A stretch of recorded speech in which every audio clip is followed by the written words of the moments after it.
Let's talk about some Mexican black king snakes.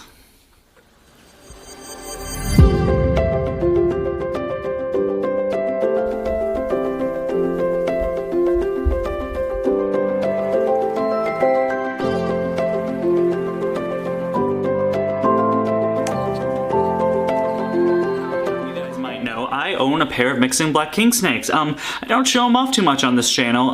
Main reason for that is just for the fact that I don't really know what to talk about with them. You know, being on YouTube, you kind of just can't make videos about anything if you want to, like, actually, you know, kind of make it into a career, almost a full-time thing. You have to be very specific on, you know, what is SEO friendly, what do the people want to see, can I fit it in a, you know, 7 to 10 minute time frame to make sure that, you know, my view duration, there's a lot that goes into it. But you know what, it's been quite a few months. I think the last video I did on the king snakes was the Brumation video. And again, that really did not go well, so I kind of stopped doing it. But I figured, you know what, it's been a couple of months, screw it, let's just make a video about these guys. And then pretty much with these guys, I have some pretty big news, which you can kind of already tell by the title, but we'll get into that a little later. I just want to talk a little bit about this male here before we go on with the female. So I've had this male coming on to about, I want to say close to a year now. I believe I got him at the Summer Reptile Expo in Manchester. It was a lone male, and you know what? I really liked the Mexican black king snakes for a while, and I never really had any. I really wanted to start a breeding project with them, but all the babies were like 300, even 350, somewhere about there, and you could not find adults anywhere. And then at that expo, I found this adult male for 300. It was a crazy deal that I definitely couldn't pass up, so I bought this male and then embarked on my search for a female for him. That actually didn't take me too long. I think it was about 2 months later I found a guy that had a female for significantly more than what I bought the male for, but after a while we came to an agreeable deal, and then that's when the female came and the start of the breeding project really commenced. It probably wasn't a smart idea to wear a black shirt when talking about a black king snake, because he's pretty much just blending in. I mean, you guys are like, where's the snake? It's probably like, look, there's his head. You can't even tell. It's like, not a good wardrobe choice, I admit. Pretty much the next part of that story was me just getting them ready. Of course, I have them in these 2 enclosures behind me. They're 3x2, I believe by 18-inch bin setups. I just made sure that they were healthy, fed, went through quarantine, all of the good stuff, and then pretty much the fall to winter came, where they embarked on the second stage of breeding. Is when I performed my first brumation cycle on snakes. I've done it for lizards in the past, but they kind of just organically do it. You know, one day the tegu will be asleep, one day the bearded dragon will be asleep, and it'll be fine. But for these guys, and due to the temps in this room, I had to artificially brumate them, which I'll admit was a little scary. If you guys really don't know much about artificial incubation or cooling down cycling, there's a few different names for them. I did make a video about it, I'll put it right there, but just to give a quick summary of it, you pretty much put them down over the temperature being, wanting to be around the high 40s to 50s area. You completely cover them so it's very dark, so they get a cycle of light. That's basically these changes. So temperatures are fluctuating way lower, the light cycle for them is changing because they're in a dimmer, darker area than having that on and off cycle, and that really hits their instincts, I would assume, with them going under for however you do the brumation cycle for. Of course, also not feeding them for that time. That was the most nerve-wracking thing for me, was not feeding these guys. I started this, putting them down for brumation in around November, I believe Thanksgiving, and I did not feed them or bring them back up from cycling into mid-February. So that was about 3 months without one meal with these guys. Although I know, you know, hundreds of people do it with thousands of snakes every year, I was still a little nervous doing it, you know, by myself as a first timer. But, you know, all went well. They didn't lose any weight. They were fine. I ended up bringing the male up first so I could get a few meals in him. Usually during breeding season, especially when you have the king snakes close to each other, the male will just be in, I would call it breeding mode, where he's refusing any meals or anything like that. He just wants to mate with the female. After bringing this guy up for about a week and a half, I started bringing the female up, and then I was power feeding her meals. I was feeding her large mice every 3 to 4 days pretty much, where this guy was still getting his meals once a week.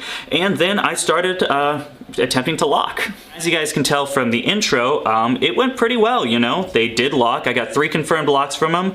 Some were good, some ended up not okay, you know, could have gone better. I noticed the female, her last time, she rejected the male, and he has a bit of damaged scales here and there, but I mean, they'll heal right up. It's not too big of a deal, but it was a bit of a rough compilation between it was pretty rough, I'll say that, but they ended up getting the job done after 3 confirmed locks. I figured, you know, that's enough, you know. I think the guy got the job done after 3 times, so I ended up just locking them for that last time, and then, well, played the waiting game.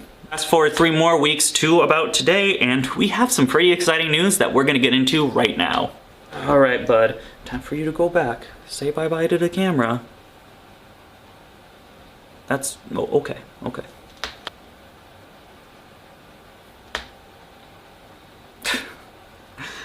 It's so hard getting B-roll for these guys.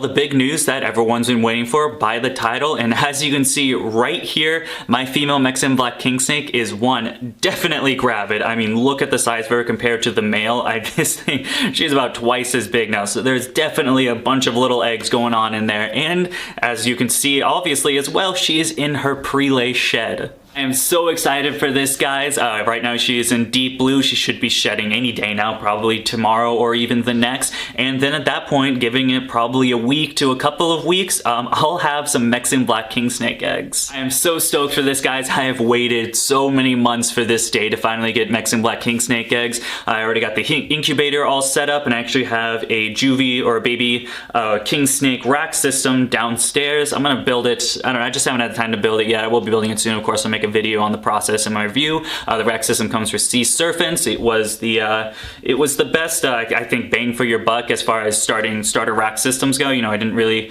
have a lot of money up front to spend for these, you know, $500, $600, $700 rack systems, but this one seems like it's gonna get the job done. So yeah, that's pretty much it.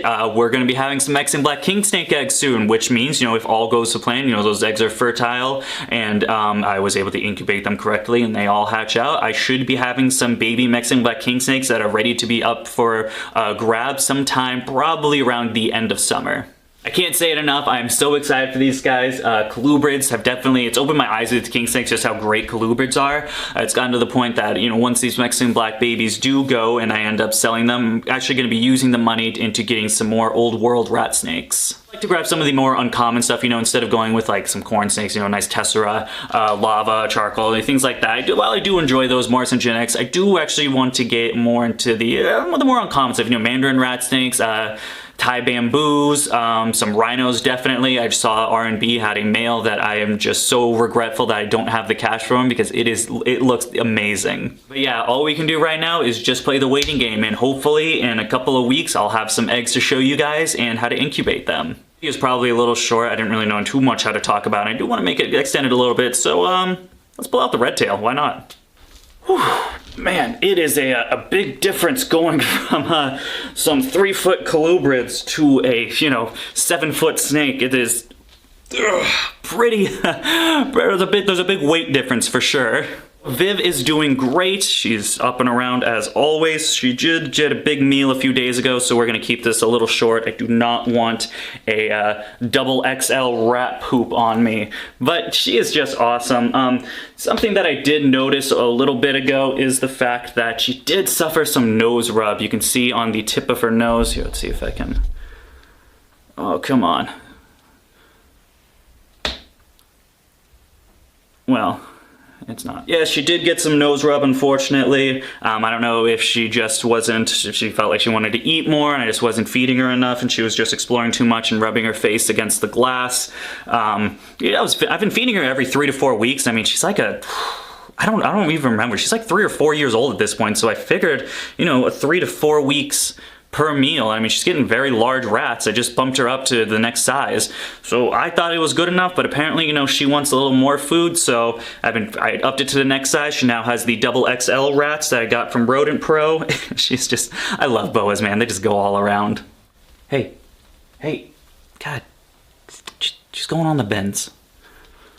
So I did up her meal. She's still gaining again every 3 to 4 weeks. I'm gonna see if that is enough. I did just make the change where she ate today, or actually no, not today, 2 days ago. It was very recent. And then also I am getting her out more often to get her some exercise, just to make sure that she's not maybe needs some more mental stimulation than just this cage. Which, I mean, this is I believe it's like a 6x3. It's 6 foot long by, I believe, just under, I think 32 inches wide or deep. So I felt like it's still big enough space for her. But I don't know, maybe she needs maybe I'll upgrade her into a bigger enclosure just to make sure. I mean, just look at this girl.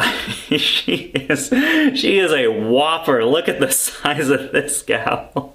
Viv is awesome. She is my first giant snake, and actually my first snake in general. I just had some beardies and geckos before I got her, and she is definitely awesome. It's really sparked a love for large snakes, and I hope in the future, once I am out of, you know, this crippling, dictatorship state that won't allow me to purchase any retics or berms, any of the big guys. So hopefully down the road when I move, I will be able to get some bigger stuff and show it off on the channel, because, alright, hopefully we can show off some bigger snakes in the channel. But for now, Viv is going to be my biggest snake for a bit.